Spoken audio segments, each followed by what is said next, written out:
But we're talking about the importance of that network, bringing industry together with higher ed, working with the services available.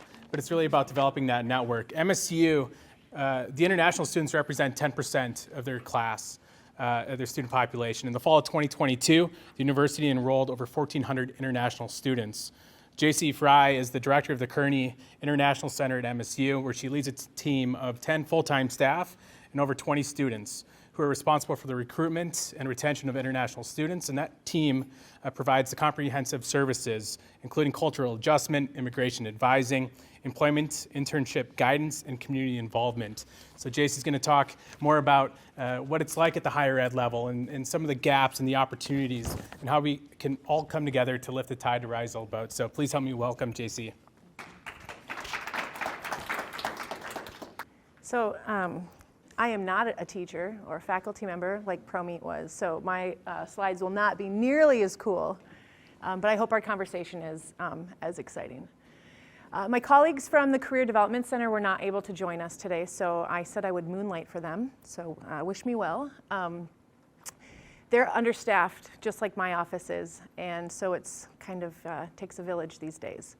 But if you aren't in the Career Development Center's website yet as an employer with a login for Handshake, I really encourage you to get into that website and set up an account for your organization if you want to start recruiting and advertising to college-age students and including international students. This is the platform where all students, once they register their first semester, get a login and they can go in and search for jobs, and it's pretty comprehensive. They can search for internships, they can search by location, they can search by like degree, like what their major is. International students are becoming more savvy where they know they can't look for work study, but they can look for hourly paid work. It's just a really great resource for you, and that's a great place for you to list your internships. I would take a picture of this too. They have some upcoming fairs. They have book out the ballroom many times during the year. Sometimes they're career focused, like different fields of study. Sometimes they're just wide ranged. We're doing, excuse me, I didn't make these slides. We're doing a fair October 17th and 18th, I think. Erin, you're going to be there too? Yeah, so a big fair. And this year we're going to have two tables, one where Erin will be available to employers who have questions about hiring international students, and I'll be there, and someone from my office, to be available to students if they have questions about navigating that next step, internship or post-degree. So this is another website on their page where it's a guide to hiring international students. There's a document on my website as well, and I'll leave my business card so you can contact me if you have specific questions about any of this.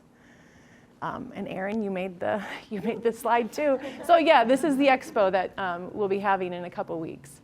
And if you haven't realized, she's a great resource. And I just got to know her this year working with Alejandra and Region 9 on this task force where we're hoping to bring more opportunities to the community and to international students. If you have questions specific about career services that isn't related to international students or whatever, you can always email them. They will get back to you. But I'm excited to talk more about international students because that's what I am more comfortable with and what I know. So we have just over 1,400 students from over 95 countries. It's a pretty big population. And they come in with a wide variety of experience. Some of them have never had a job. Some of them have left a career to come to the U.S. just to get a degree. And so we work with students we hire students in my office who've never had a job. That's interesting, to teach them just basic office environment and office tasks. Most of our programs on campus do allow or require an internship, and we talk about that with our students right away from the beginning, because if it's part of the conversation and if it's part of their overall plan from semester one, they can build that in and maximize it. These are some of the programs that just recently, I'm an immigration advisor now since we're so understaffed, and these are some of the internships in these programs that I've recently helped students get approved for. So accounting, agribusiness, agricultural science, communications, you name it. We can pretty much every program has an internship opportunity. And Aaron, I think you covered this. I came in a little late, but CPT, that's what it is, right? So they have to have a job offer, has to be related to their degree, has to identify start and end dates, what are they going to do. There's no application fee. My office will process it, and as long as they're registered for a course and they have the support of their academic department, we can help them get that authorization for the semester. During the school year, it's part-time, so 20 hours a week or less. And then during winter break or summers, it can be for more than 21 hours, more than 20 hours. Optional practical training.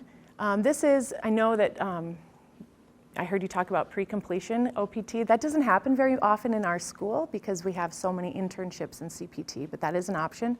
We work mostly with students who are applying for OPT towards the end of their academic program. And we do lots of trainings on that, and we start talking about it probably about 120 days before they can actually apply.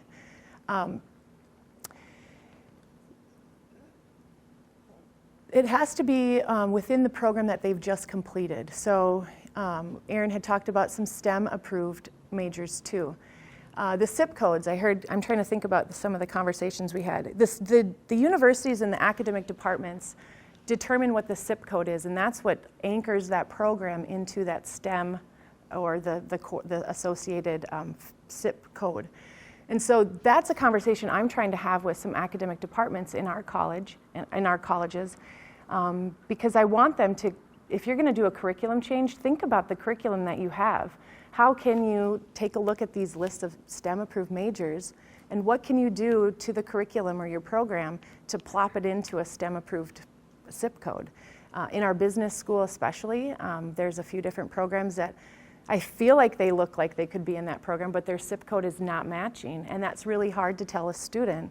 Sorry, I know that you feel like that business statistics major matches what it says on this list, but on the back end that SIP code does not match, and I can't help you get approved for that. So it's a lot about conversations and educating. Another STEM issue is in order for a student to apply for an OPT STEM extension, the employer has to be e-verified. I went round and round with an employer a week and a half ago because they just didn't want to do it. They just didn't want to sign up for e-verify, and they didn't want the government that closely involved. And I said, all you're doing is just re-verifying the I-9 documents that you already looked at. And I said, if you're not willing to do this, and you're going to lose this great employee, and he'll find work elsewhere. And they, well, I'll talk to my HR department. And I said, well, I'll talk to him. So I called them and I said, can you get on the internet, like pull up a website, I'm going to email you a link. I emailed them the link and I helped them walk through the process. I'm like, it's not scary. What you're doing is making yourself open to way more talent and having more successful, business down the road because you're willing to hire a bigger, diverse pool.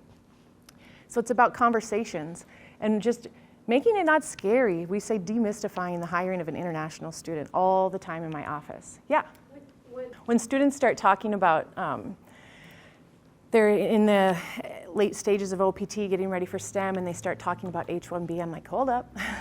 my team advises just up to the F, and anything beyond that, like, we're not equipped for that. But I would be very willing to talk to employers about why they should be e-verified to help with STEM applications.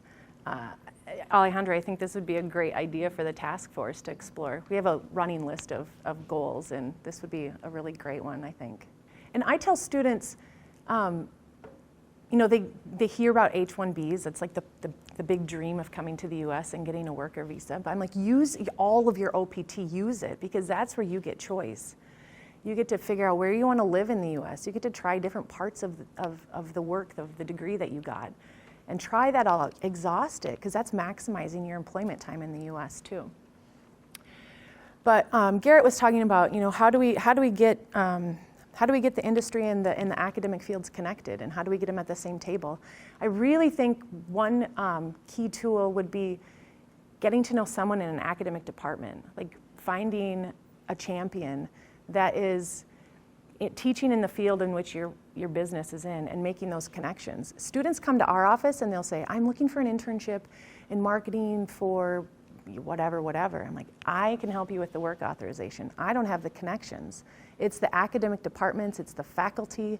They're the ones that can make that connection for the student into the industry, into the employers. And so I'm happy to make those connections and make introductions. I know a lot of faculty and I know a lot of different departments, but that's not my area of expertise. So I'm happy to be a connector for sure. That was short. Yeah. So I guess I'm open. I'm ready for a conversation, questions. I think what I've noticed, and I've been doing this for many years, like 17 or 18 years, and I think that something that's never changed is the notion that it's just too much work to hire an international student. And there's absolutely no extra work to do an internship using CPT authorization or OPT. The work isn't really on the employer at that point. When you get to the STEM part, those additional 24 months, because OPT is considered still an F1 student benefit, they're a student. And the idea is that they're still growing and learning in the field in which they got that degree. So there is some check-in points and there is a training plan. But you already are meeting with your staff and you are already, setting goals and reflecting and reviewing. And so I don't think it would be that much extra work for an employer as well. I think it's just maybe a different document that you fill out or file or process. And so MSU has a ton of talent and I have students who speak 4 or 5 languages and they come in with, expertise and experiences that you can't even fathom, and they can just really contribute to your workforce, I think. Yeah, any questions, comments, ideas? Yeah? Do you have any grants that you give to students through MSU for acquiring the fees? Yes, I remember that comment. Thank you for bringing that back up. We don't right now. Right before COVID hit, we got a $20,000 donation or grant towards our foundation account. And during COVID, we exhausted those funds for application fees. And we paid for severe economic hardship application, which is the same price, $410, as well as OPT application fees. I'm hopeful that there's another wealthy alum who wants to dump another 20 grand in that account, because that was a game changer for so many students. I don't think there are any rules around who makes the payment. There's a credit card form they can fill out. They can send a money order. It can be paid in multiple ways. I don't think I would be involved in that negotiation, but if that were something that was between the employee and the employer, maybe. Yeah. We have just under 300 graduate students, so our biggest population is undergrad. And our most popular programs are in the CSET college, so IT, engineering, business is big, aviation is big. I would say probably 80% of the students go on to pursue employment after they graduate. There are some just, which countries they're from, they're going home to work because they got a scholarship to come here to do their work or their school and they go back home. But I would say the majority of them do try to get OPT, or they move on to the next degree level and they're just here to they got their eye on the PhD. So I think right now we've got just a little bit under 400 students who are on OPT. And so while they're on OPT, they're still connected to our school. We do their advising through that whole thing. So I wish I had percentages for you, but we're busy. We're busy helping students apply for OPT. Right? All the students who are graduating in December, that's what we're doing right now with them, is helping them apply for OPT, for work authorization to begin after the new year. So, and I would say what makes them have a successful application and that they have a job offer. They have a job offer when they apply for OPT. So many students do, because they will use that internship they have their last semester, keep that. Their employer wants them, so they just, add them to their application that they have a job offer, and they don't lose any work time. On the back end, the authorization is a little different, but they keep the same job and they just keep moving forward. So percentages, let's say a lot. I would say probably 80% of students pursue that employment, and they're successful. I don't even know. I think I've had an OPT application denied once or twice, and it's because they were missing something, missing a document, and government happily took their money and said, try again. Yeah, but they don't, they approve them. Any other questions? I don't want to keep you from your happy hour. You can join. I would love to, but I'm going to go to my daughter's volleyball game. Okay, well, thank you. I left some business cards in the back. I also left some really cool stickers to put on your water bottles. There's some swag that we're trying to use up. I'm actually sending 2 people abroad. We're going to Uzbekistan, Egypt, Ethiopia, Kenya, one other place, I can't remember.